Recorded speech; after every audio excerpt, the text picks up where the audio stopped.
नदी को वैदिक काल में किस नाम से जाना जाता था? झेलम नदी को वैदिक काल में किस नाम से जाना जाता था? उसका जो राइट आंसर है वो है बितस्ता। बितस्ता झेलम नदी का प्राचीन नाम था या वैदिक काल में नाम था। चलते हैं नेक्स्ट क्वेश्चन की ओर। अगला क्वेश्चन है, ब्यास नदी को वैदिक काल में किस नाम से जाना जाता था?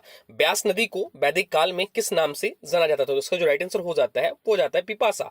पिपासा ब्यास नदी का वैदिक काल में या प्राचीन नाम है। चलते हैं नेक्स्ट क्वेश्चन की ओर, देखते हैं अगला क्वेश्चन क्या है। अगला क्वेश्चन है, चिनाब नदी को वैदिक काल में किस नाम से जाना जाता था? तो चिनाब नदी को वैदिक काल में जो जाना जाता था वो अस्किनी, अस्किनी नाम से जाना जाता था चिनाब नदी को। चिनाब नदी का जो प्राचीन नाम है वो है अस्किनी।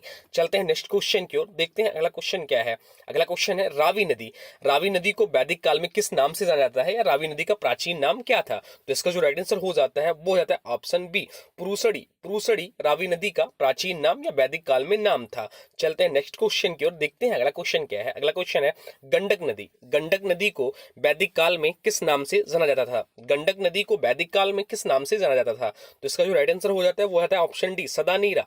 सदानीरा नाम से गंडक नदी को जाना जाता था प्राचीन नाम में। चलते हैं नेक्स्ट क्वेश्चन की ओर। अगला क्वेश्चन है, सतलुज नदी को वैदिक काल में किस नाम से जाना जाता था?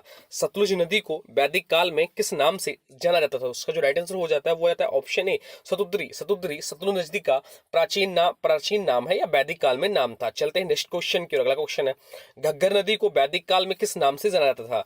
घग्गर नदी को वैदिक काल में किस नाम से जाना जाता था? उसका जो राइट आंसर हो जाता है वो आता है दृशदती। दृशदती घग्गर नदी को वैदिक काल में जाना जाता था या दृशदती घग्गर नदी का प्राचीन नाम था। चलते हैं नेक्स्ट क्वेश्चन की ओर। अगला क्वेश्चन है, सिंधु नदी को वैदिक काल में किस नाम से जाना जाता था? सिंधु नदी को वैदिक काल में किस नाम से जाना जाता था? तो सिंधु नदी को जो वैदिक काल में जाना जाता था वो जाना जाता था सिंध नाम से।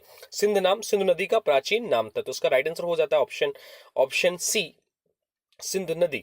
चलते हैं नेक्स्ट क्वेश्चन की ओर, देखते हैं अगला क्वेश्चन क्या है। अगला क्वेश्चन है, सरस्वती नदी को वैदिक काल में किस नाम से जाना जाता था? सरस्वती नदी को वैदिक काल में किस नाम से जाना जाता था? उसका जो राइट आंसर हो जाता है वो हो जाता है नदी मता। नदी मता सरस्वती नदी का वैदिक काल में नाम था। सरस्वती नदी जो है वैदिक काल में सबसे पवित्र नदी मानी जाती थी, जैसे वर्तमान में गंगा नदी। चलते हैं नेक्स्ट क्वेश्चन की ओर। अगला क्वेश्चन है, काबुल नदी को वैदिक काल में किस नाम से जाना जाता था? काबुल नदी को वैदिक काल में किस नाम से जाना जाता था? उसका जो राइट आंसर हो जाता है वो हो जाता है कुंभा। कुंभा जो है काबुल नदी का वैदिक काल में नाम था, प्राचीन नाम था। चलते हैं नेक्स्ट क्वेश्चन की ओर। अगला क्वेश्चन है, सोहन नदी को वैदिक काल में किस नाम से जाना जाता था? सोहन नदी को वैदिक काल में किस नाम से जाना जाता था? तो इसका जो राइट आंसर हो जाता है वो हो जाता है ऑप्शन सी, सुसुमा। सुसुमा सोहन नदी का वैदिक काल में नाम था। चलते हैं नेक्स्ट क्वेश्चन की ओर। अगला क्वेश्चन है, गोमती नदी को वैदिक काल में किस नाम से जाना जाता था? गोमती नदी को वैदिक काल में किस नाम से जाना जाता था? उसका जो राइट आंसर हो जाता है वो हो जाता है सुसुमा। सुसुमा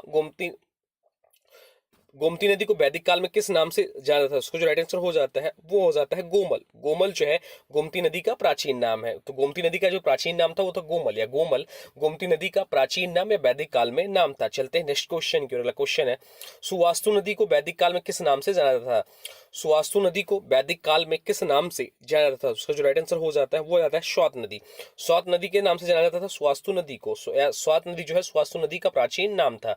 चलते हैं नेक्स्ट क्वेश्चन की ओर। अगला क्वेश्चन है, कुर्रम नदी को वैदिक काल में किस नाम से जाना जाता था? कुर्रम नदी को वैदिक काल में किस नाम से जाना जाता था? तो उसका जो राइट आंसर हो जाता है वो था कुर्मु। कुर्मु नदी जो है वैदिक काल में कुर्रम नदी का प्राचीन नाम था। चलिए एक बार फटाफट रिवीजन कर लेते हैं जो प्राचीन नाम है नदियों की। तो झेलम नदी का जो प्राचीन नाम था वो था बितस्ता। ब्यास नदी का जो प्राचीन नाम था वो था बिपासा। चिनाब नदी का जो प्राचीन नाम था वो था अस्किनी। अस्किनी जो चिनाब नदी का प्राचीन नाम था। रावी नदी का जो प्राचीन नाम था वो था प्रूसड़ी। प्रूसड़ी रावी नदी का प्राचीन नाम था। नेक्स्ट है गंडक नदी। गंडक नदी का जो प्राचीन नाम था वो था सदानीरा। सतलुज नदी। सतलुज नदी का जो प्राचीन नाम था वो था सतुद्री। घग्गर नदी। घग्गर नदी का जो प्राचीन नाम था वो था दृशदती। सिंधु नदी। सिंधु नदी का जो प्राचीन नाम था वो था सिंध। सरस्वती नदी। सरस्वती नदी का प्राचीन नाम था नदीमता। काबुल नदी। काबुल नदी का प्राचीन नाम था कुंभा। सोहन नदी। सोहन नदी का प्राचीन नाम था सुसोमा। और गोमती नदी। गोमती नदी का प्राचीन नाम था गोमल। स्वास्तु नदी का प्राचीन नाम था स्वात। और कुर्रम नदी का प्राचीन नाम था कुर्मु। कुर्मु जो है कुर्रम नदी का प्राचीन नाम था। अब आज की वीडियो से क्वेश्चन है, इसका राइट आंसर आप लोग को कमेंट बॉक्स में बताना है। आज की वीडियो से क्वेश्चन है, रावी नदी को वैदिक काल में किस नाम से जाना जाता था? रावी नदी को वैदिक काल में किस नाम से जाना जाता था? इसका जो भी राइट आंसर होगा कमेंट बॉक्स में जरूर बताइएगा। साथ साथ में वीडियो कैसा लगा